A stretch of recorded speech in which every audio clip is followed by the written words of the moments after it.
Hey, good morning, guys. Welcome to MACkite. My name is Aaron. Joining us from Brazil is our brand ambassador, David Fischer. David is with MACkite and North.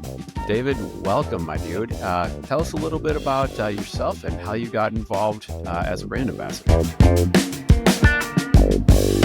Yeah, absolutely. Thanks so much for having me on. Super stoked to be here. I am in Brazil right now. Been here for a couple months. Yeah, so I got involved with North and Mac via, honestly, with like reaching out, kind of just being super excited about the kite community. I want to get more involved with it, and and luckily Mac brought me on. I've been shooting some of the different videos for trick breakdowns, some of the gear reviews and stuff like that, and then riding for North specifically. These are actually my kites behind me, the Orbit Pros from 24. And it's been a blast. And the kiting down here is super sick, so it's been really fun to be here for a while. Dude, I'm just looking at the background there. I know it's probably nice and warm. We're sitting up here right now at probably, I don't know if it's 45 or 50 degrees Fahrenheit just yet. The heat's not on in the building yet. It's I was like, oh, it's a stunner. We came off a nice summer. I grew up in Minnesota, and so it's like I'm also Midwest, born and raised. Went to school in Fargo and stuff. So I'm from the cold, but I have been out of it for a few years now. I've actually been living full-time remote traveling for about 4 years now. I started kiting actually while living in a van in New Zealand, and I've just kind of been chasing it ever since. And so right now I'm in like the warmth. I think every day I've been kiting in, I think it's like a 2002 or 2001 MACkite King of the Great Lakes, like oversized t-shirt. And like, that's like no wetsuits, no like big fancy attire. I'm like, the shirt's like beat up, and I was like, I love it. It's like oversized. It's super fun to kite. So it's great. Dude, I'm so glad. It's a fun story to hear. I remember when we were chatting, when we first got affiliated, I was like, dude, this is it's fun to have a personality, a character like yourself, not only representing Mac but North, but just as somebody who shares the stoke for kiteboarding, and to everyone that you meet. I know you connected with Blake at some point, or I don't know if you guys got to ride together, but you were talking with him, and just like, oh, dude, Dave, great dude. What a good person to have as just a representative for kiteboarding in general. And that shines through. That character shines through on the trick tip videos you've been doing for us, which have been awesome. That's been super well received. And again, it's the character and the passion for what you're doing that just absolutely, is genuine, and that shines through 100%. So thank you for that, dude. Thank you for sharing the stoke that you bring to this. Dude, absolutely. It's a blast to me. It's like one of the things I really love about kiting is the community and like the sort of sense of adventure and fun with it. I would say one of the biggest things that happened to me recently is like in the year, I had like been chasing big air because I felt like I was like supposed to, and it felt very serious. I was like boogie loops, boogie contras, like working on different stuff. Started getting injured from just like trying to push it.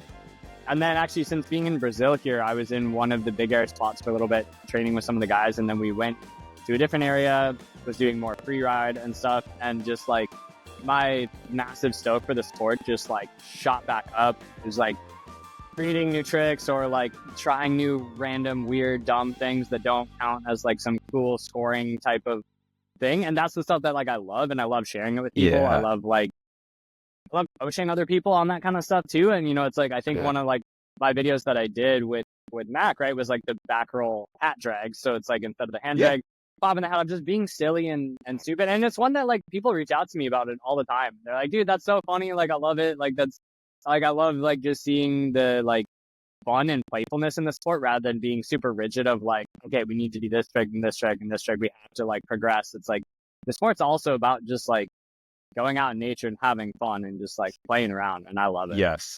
The lifestyle, and that's what we hesitate to call it a sport, and when people are getting involved, like let's say through lesson programs or whatever, it's like, look, be aware that you are now adopting a new lifestyle. This isn't something that you go and do at random. Most of our customers anyway. It's like, oh, this is now what I plan for, and everything since it's wind driven, kind of revolves around that. And I know I've been guilty when my wife asks me about, hey, what do we got going on this weekend? I'm like, yeah, let me check my calendar, and I'm going to Icon, checking the iKite Surf app and see what the forecast looks like. I'm like, that determines our weekend. Totally. Yeah, I'm open on Saturday afternoon. Yeah.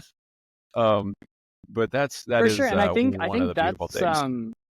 I think that's such a cool thing about it too. With like for me, like before kiting, so like I've only been kiting for like whatever it is, 3.5 years, something like that. And before that, I was traveling for like very different reasons. The whole reason I was even in New Zealand was like for hiking and different version of outdoor stuff is what I used to like plan my trips for. So like the countries, places I was like planning to go were never like beach spots. It wasn't really my thing. And hiking has completely changed that. It's brought me to like very different places in the world than I ever planned to. I lived in Egypt for like 5 months last year.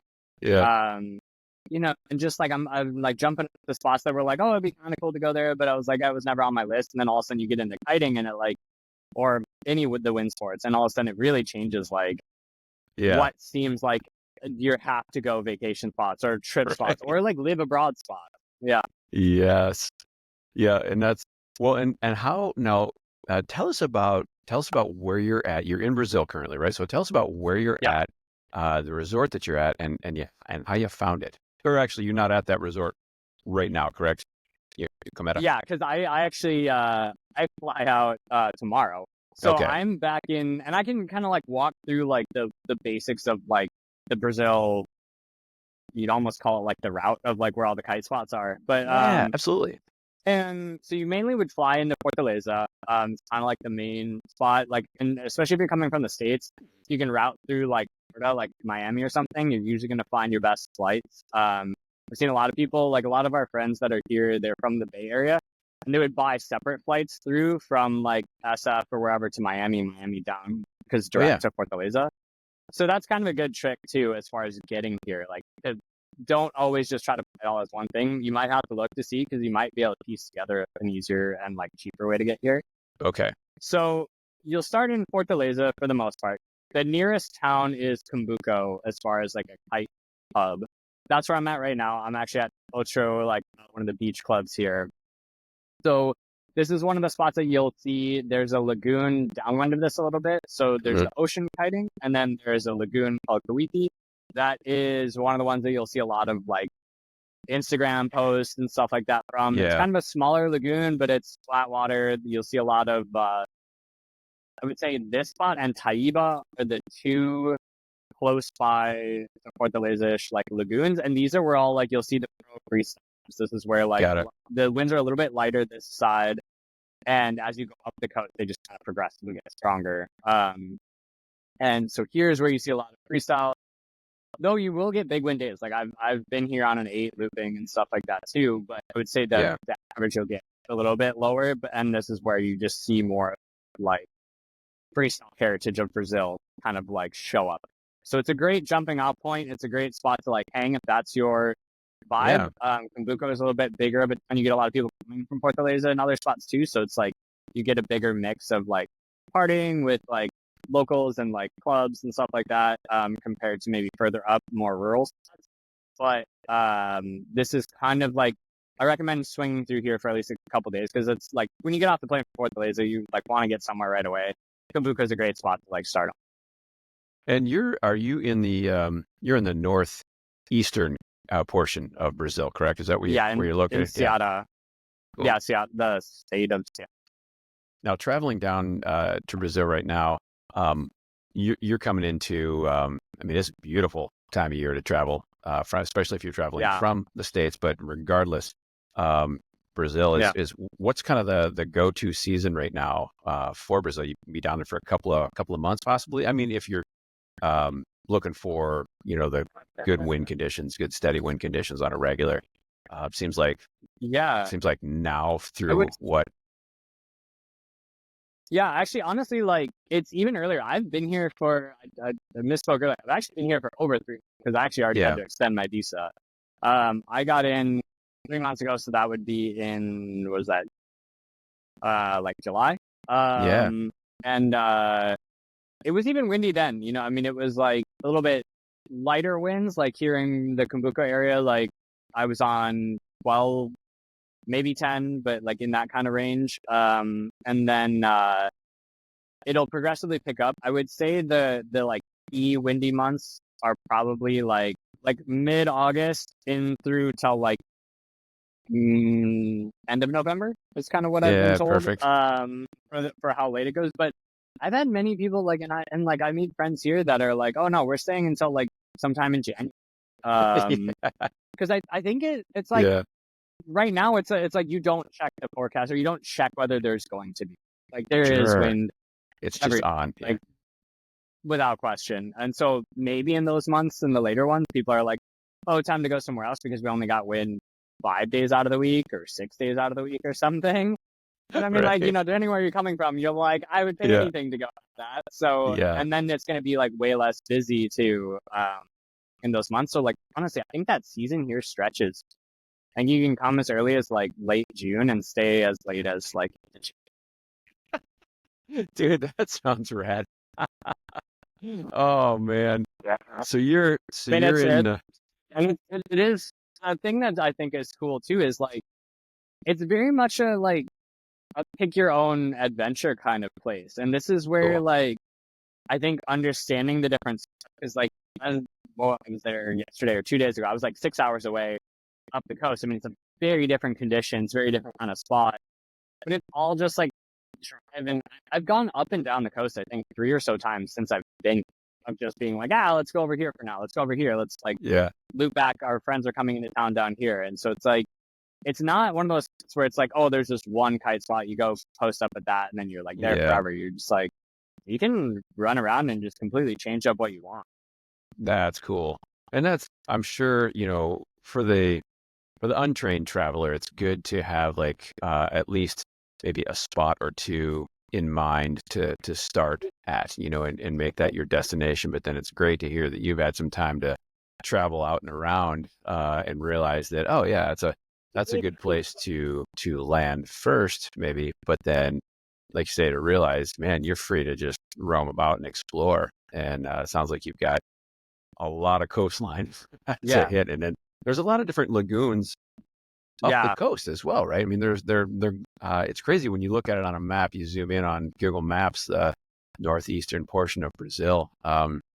Seems like there's a lot of lagoons. You see these little dark areas along the coast, and you're like, oh, what is that? Oh, that's water. That's little inland lagoons and stuff, and it's just incredible. Mm-hmm. But you have obviously you have the ability to hit lagoons and oceanside, and so you can surf, slick, downwind. Sounds like to your heart's content over there. Yeah, it's like really interesting because you will get every type of kiter or winger or windsurfer here for completely different reasons, and I think that's one of the cool things about it, right? Is I was with all the big air kiters, like, you know, a bunch of the pros are here training, and we were kiting up in Cumbuco is kind of like the main big air. Everyone's there to just like, you know, to train and to push it, which is cool. But then also like, I know people that are like, I would never even go into like the lagoons here. That's not why I come to Brazil. I don't even think about it for a lagoon spot. I come here to do these like multi-day strapless like wave riding downwinders like along the coast. And like there's some that are massive. Like I think it's Iron Macho or something. They do a month-long downwinder. They go from all the way from Fortaleza to Atenas. So they do like, I don't know how many kilometers per day, but it's over an entire month. They're just downwinding every single day, and it's just to hit waves in all these places. And it's like, I had no idea that part existed too. So it's like, it's such an interesting aspect that like you meet different kiters, you meet different wingers, and they're here for just so different reasons, but like all equally as stoked about it. Now explain the downwinder that, you know, as you're talking about the ability to run a downwinder for like a month. That sounds rad. So what are the logistics of something like that? Like how does I'm thinking, you know, how many miles a day do you do, or you know, what are the stopping points?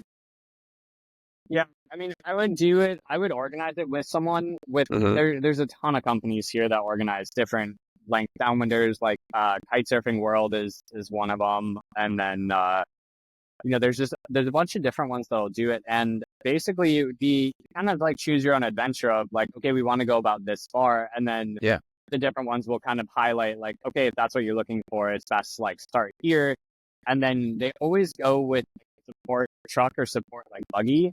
That was my question. I know the big ones will have like extra riders with, so they have your gear, they have your like, your stay stuff, and then you're like stopping at posadas here, which those are like, they're like a mix between a hostel hotel kind of thing, like your own room, usually bathroom, or there's like shared ones that are a little bit more hostel-y vibe, and then kind of shared kitchen area or shared like public space where then there's like a continental-ish type breakfast. So usually you would like stay at some of those different ones along the way.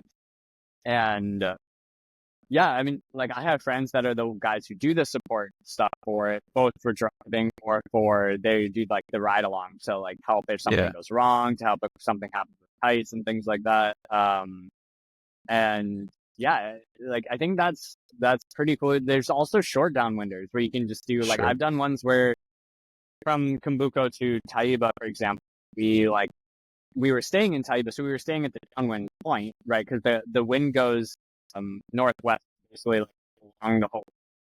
The wind basically follows the whole like driving route you would do if you were to go from Fortaleza up along the coast. So like you can just continue with like going where you want to go by kite instead of by car if you want, and then you get someone to drive your stuff. Yeah. But like we were down in Taiba and we were like, okay, let's check out this downwinder. And so we like that morning grabbed just the stuff we needed. We're already in like whatever we're gonna wear for clothes and stuff and like harnesses. And then we just took a taxi or a buggy up to Cumbuco, launched from like one of these beach clubs, and then just went downwind back to like where we were staying because we were staying close to the beach. So you can also do just like single day downwinders that are super easy that don't require like planning. You can either or just start downwinding and then you can like stop somewhere, get a taxi, and just have them bring you back. It's always easy too.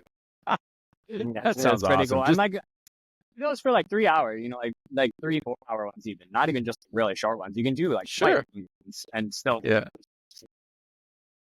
Oh, dude, that aspect of it alone sounds rad. I mean, it's fun, I'm sure, to hit the lagoons, but man, to just have downwinders at length, with the ability to, like you say, if you just want to short trip it or long trip it sounds incredible. That what a mecca for kiting in general, regardless of whether you're a kiteboarder or a kite surfer, kite foiler. I'm sure it sounds like you're running into a lot of wingers and sailboarders, and so, dude, what a gem of a spot for those that aren't aware. And I'm learning as we're talking. I'm learning because I didn't, I know of some of those spots in Brazil, but I'm very ignorant to what's going on down there. So it's really cool to get your firsthand account and to help people understand what's possible with travel to Brazil and why you would want to do it in the first place. It sounds rad. Yeah. And it is a lot different than like I expected even too. Like, and that's been a blast out of it too. Like I think in my head too, this was my first time here. So I think I also had a certain notion of what it was going to be. And it's so much more and so much different in so many different ways than I thought too. So it's been fun exploring for sure. Dude, and thanks for bringing this, to our attention, because it's something, I don't know how many, I've definitely ran into friends who've traveled to Brazil and checked it out, but for me personally, it's always kind of been a little bit at arm's length, like, oh yeah, dude, that sounds rad. I'm thinking about logistically putting that together and traveling, and I'm like, oh, I got a lot of things on my plate, and maybe not be able to throw that together. But it sounds like if you just stop for a minute, do a little homework on some flights, get down there. Sounds like a kind of a life-changing experience for anybody who's willing to give that a shot. Yeah, I would say so, and it definitely does take some organizing. I mean, luckily for me, right, like I've been traveling full time chasing wind and just like running around to different spots. So for me, just showing up in a new place with just no plans is fairly normal. So maybe my opinions and how I handle things are a little different. Yep. So yeah, I mean, and as always, I'm happy to help answer questions and stuff too on what it has been like here or how that stuff works. I'm sure you're going to get a lot of questions in the comment section down below. So please feel free to jump in and respond to those personally, because people like to be able to connect with you directly. It's one thing for us to respond and answer questions, but please feel free, because you're going to get them. You're going to get people reaching out and want to connect with you who are seeing this now and who are in Brazil, along with those who are, they're seeing it and like, oh, I'm making plans. Okay, dude, how do I X, Y, Z? And so, yeah, please feel free to connect with viewers in the comment section. It's just a good, genuine way to spread that stoke, dude.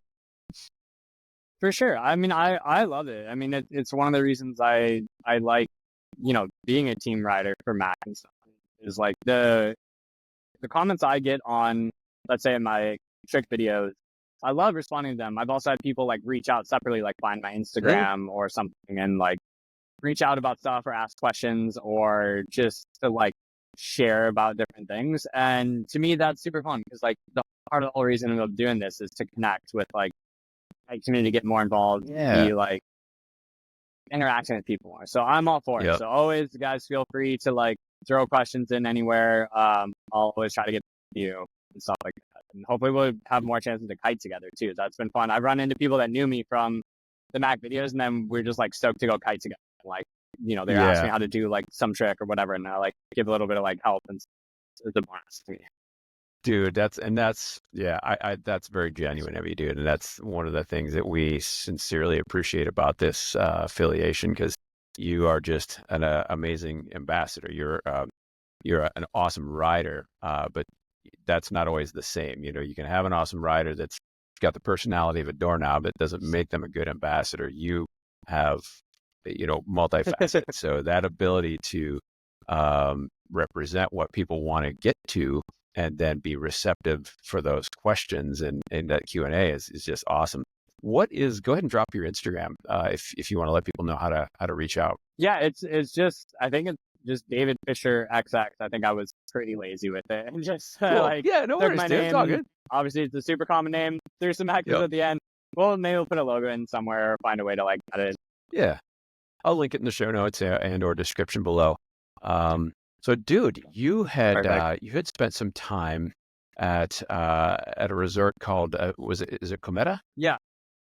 Tell us a little bit about Cometa. So that was really cool to me. This one kind of came up I don't know. It's basically it's not a resort. It's kind of like they're doing sort of co-living, co-working kind of spots for kind of specifically for like adventure type people. And I thought that was really cool. So they had reached out to me about getting involved and staying there, and then being kind of like on the kiting side. But it was a blast because it was other people that were like working online or, just like more adventure people though still. So it wasn't like, sometimes when you are staying in these spots, you can stay in a hostel to try to get that like community vibe, and then you realize it's all like 18-year-olds just drinking their faces off every single day. I don't remember like that if you're working and doing something, pretty hard to get anything done. Actually, they probably won't either.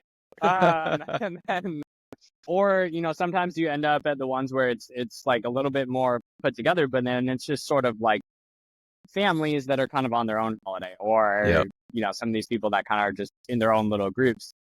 And so Cometa was cool because it's sort of, they're creating it to be this like combination adventure of renting houses in different locations or like kiting.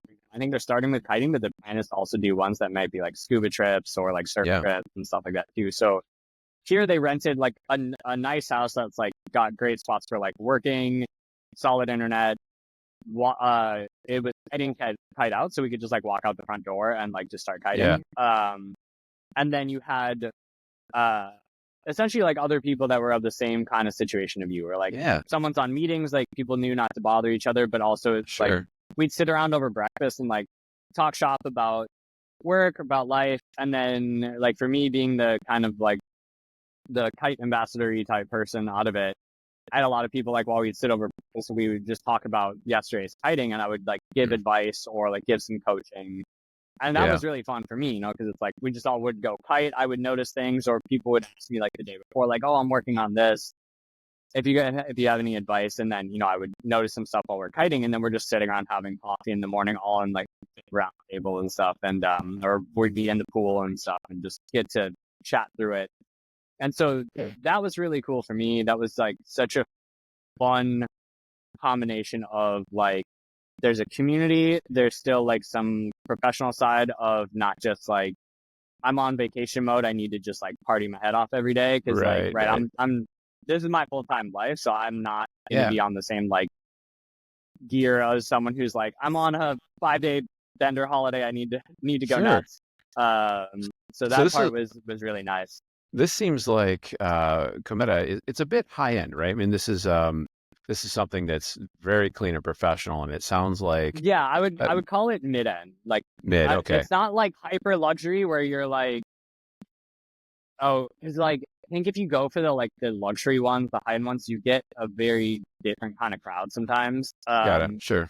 Which is not always everyone's speed. So this was more like I would say like it's very nice. It like the house was really nice. They did a good job of like finding places that are well done and nice, but then it's still a community fun vibe, not like, Cool. oh, this is super over the high end kind Hmm. But to differentiate, like you said, not necessarily because we've all gone on vacation to rent a beach house someplace, and you, like you say, you blow it out for the week, and you're partying and riding and stuff. This sounds a bit more catered toward people who are remote workers who happen to love chasing wind. yeah.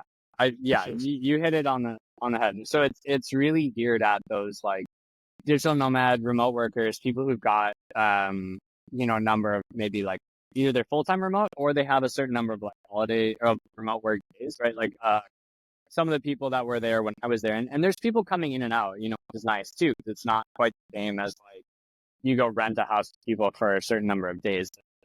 Rented for I think a few months, and so every few days people would be coming in and out. Some people were staying for 2 weeks, some people were for 3 days, and yeah, like a lot of people were there. They were like, "Oh, I've got 4 weeks, 5 weeks of remote work per year. I'm using 2 of them to come down here. That way, I can like still be working, not use my vacation days, but I can just step right outside and be kiting here in Brazil, right outside, Sure. the place, or even maybe sneak in a quick lunch session because go out for 30 minutes, come in, have a shower, be right back Yeah. on."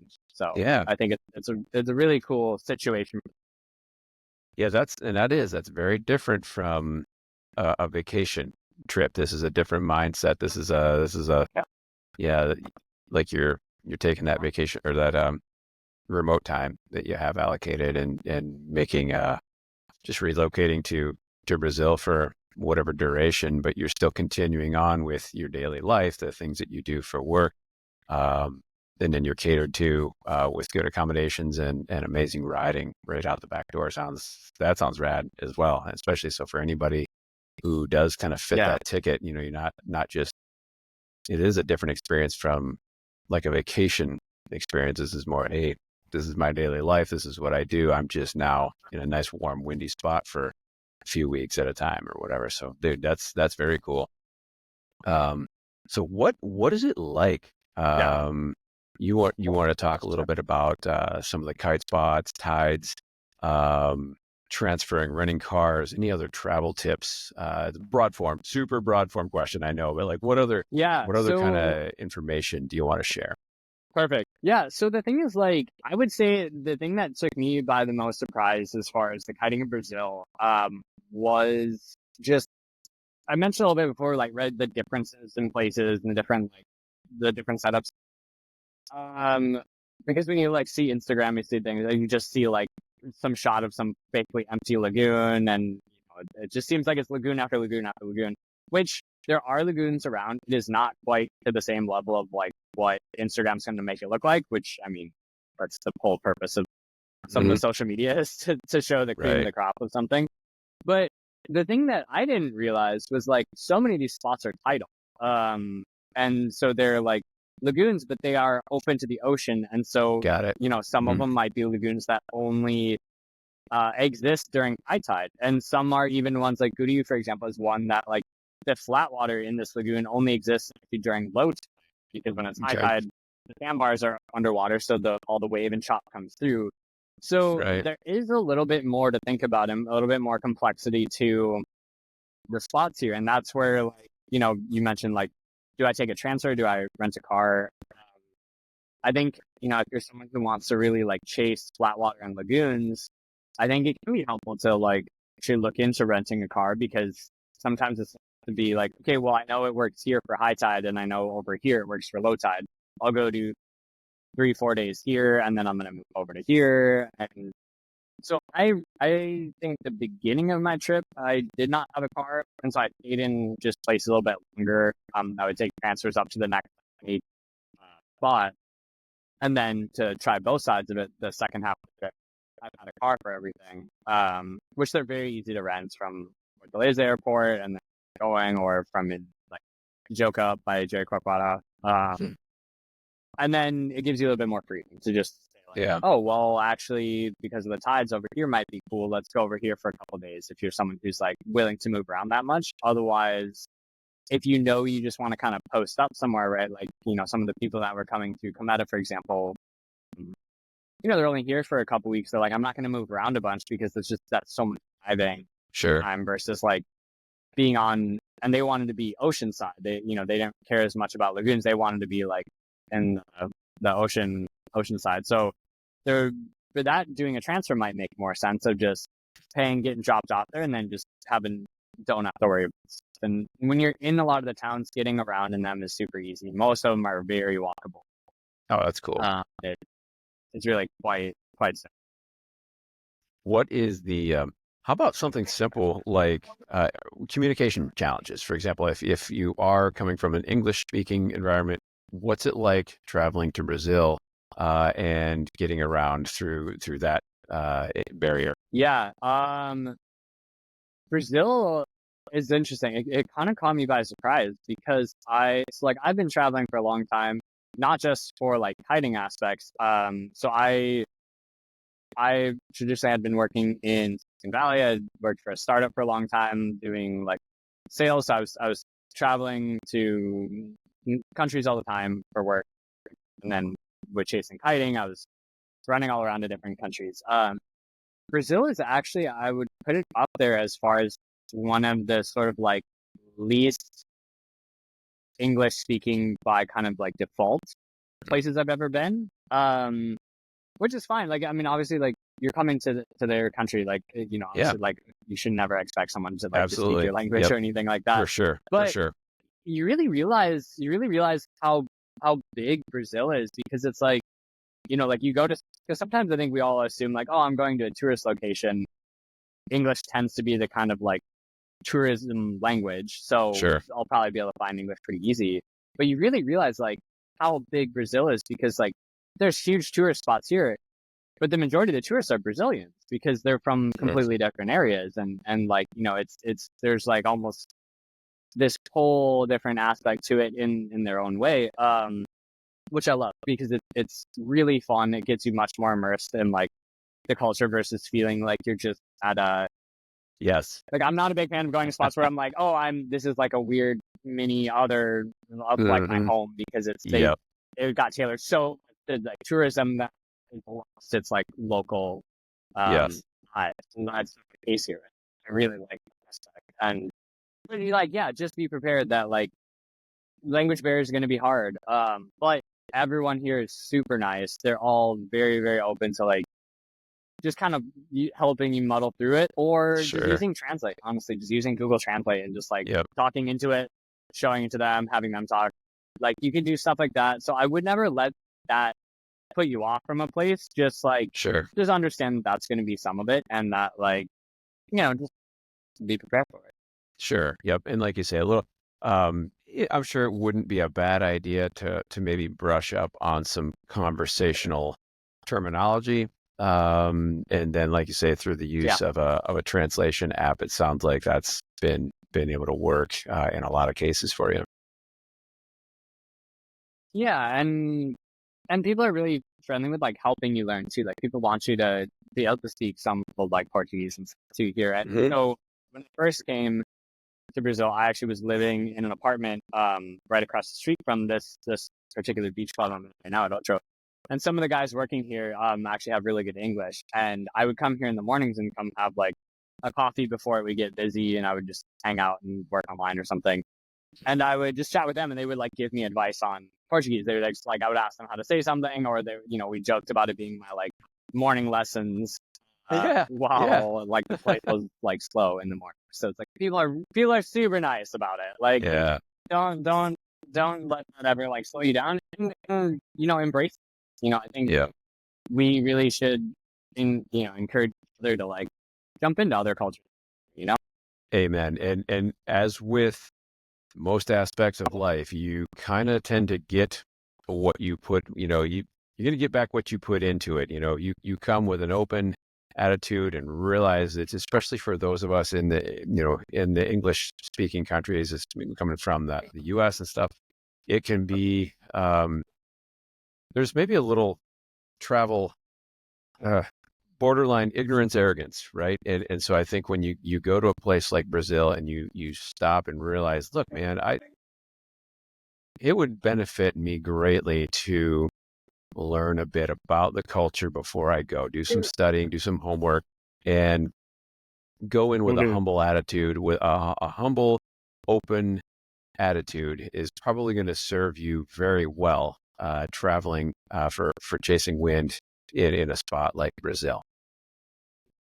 Oh, 100%. And like, I think that's like, that is really the key, is to come into different places saying like, hey, I'm traveling these places to go experience something different and I experience their culture. Like, I think the people that end up unhappy on trips, and not just Brazil, but other places, are the ones where they come in and they're like, oh, this is different. Oh, this is different. It's like, yeah, that's part of why you're traveling, is to experience the different. You should never say like, oh, whatever's at home is right, or whatever I grew up in. Yeah.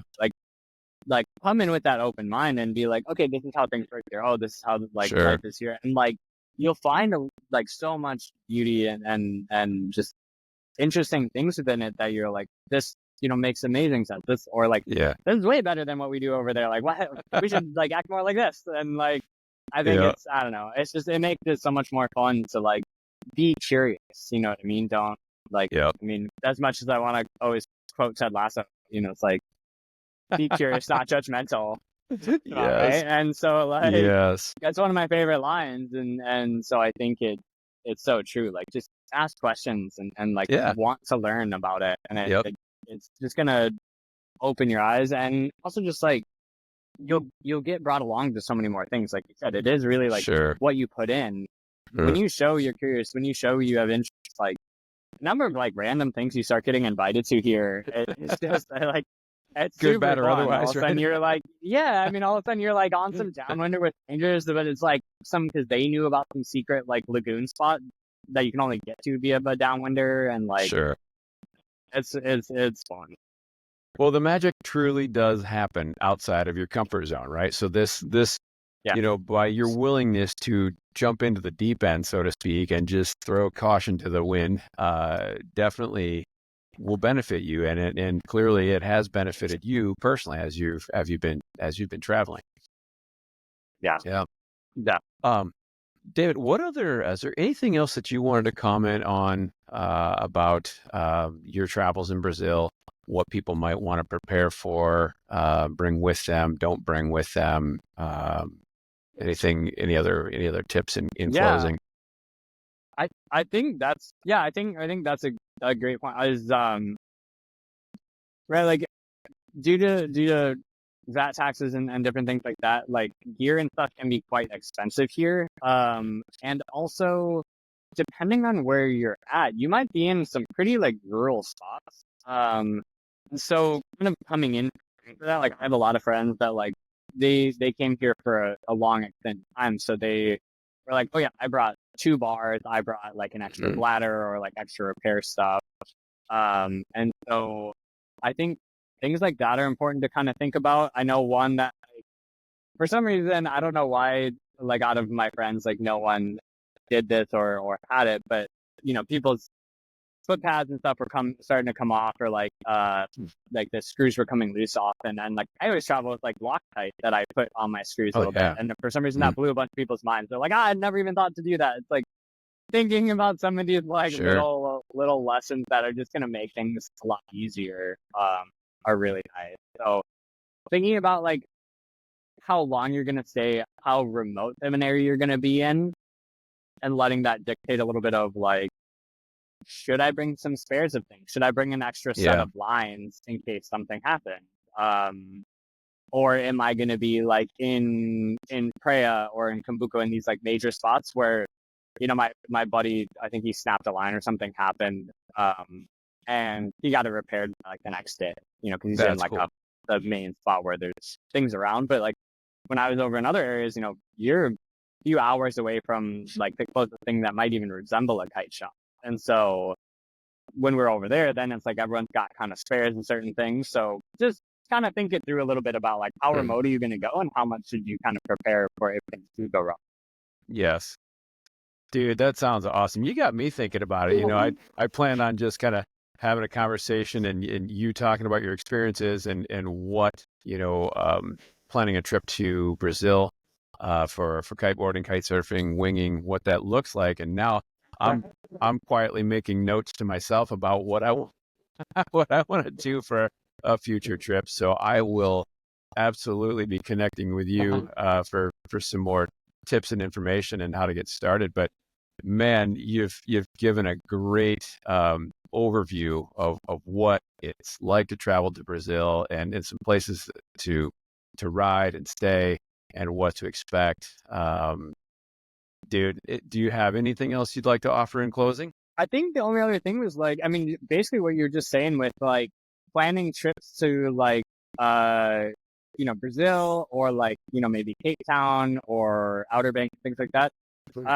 I've been kind of curious on like, because I want to get more involved with like our general like community and stuff too. Yeah. And I am kind of curious, and I would love to hear like in the comments and things like that, like, is there interest in doing something like a MACkite like house, and then we do something or do it in partnership with Cometa, for example, and then I can help sort of like organize all the stuff. Anyone coming from Mac. Looks like we might have lost you there, David. Are you still there, buddy? If you can hear me, I cannot hear you. Looks like you might have froze up or lost connection. There you are. I got you back. I don't know what happened on that one. Okay. Cool. Got you back, dude. Awesome. But hey, thank you so much. And that would be amazing to have you be kind of an intermediary between, let's say, our customer base and an organization like Cometa, to be able to plan that. And so that'll definitely be something to stay in touch with you on. Again, for our viewers, any questions that you have about the content that we've been talking about here about traveling to Brazil, please leave those. For those on YouTube, please leave those in the comments section below. For those on Spotify, you can connect with David via social media through his Instagram channel and reach out personally to interact there. This has been a great combo, dude, and a good way to start the day. It's looking awesome down there. Appreciate all of your insight. Yeah. And man, dude, can't wait to hear what the next travel is for you and how things are going at the next stop. So I look forward to hearing back and scheduling another recording for your next travel. Where are you heading to next? You mentioned it, but I forgot what you said. Yeah, so I'm swinging back to the States quick for a personal trip, something else, and then to be honest, I'm a little bit open. I'm kind of toying with the idea of Cape Town or Chile or potentially the Philippines. So cool. We'll have to figure out which one it is, and then once I'm there, hopefully we can jump on another one of these. I'd love to do this again. This was a blast, and I like talking another this kind of stuff with you. Sounds like there's another cue there for any viewers to leave some comments and suggestions of where you should go next. Yeah. That's a good way to do it right there. Yeah, Awesome. would love to hear people's opinions or where they're curious about. Cool. David, hey, thank you so much. Thanks for joining us this morning. Thank you for giving us some insight on kite travel, wing travel to Brazil. I look forward to hearing back from you and seeing where you're going next. And thank you guys for listening. And please stay tuned. We'll have another episode coming up shortly. David, good to talk to you, my dude, as always. Awesome. Yeah, thanks All so right. much for having me. This was great. Awesome. Cheers, dude.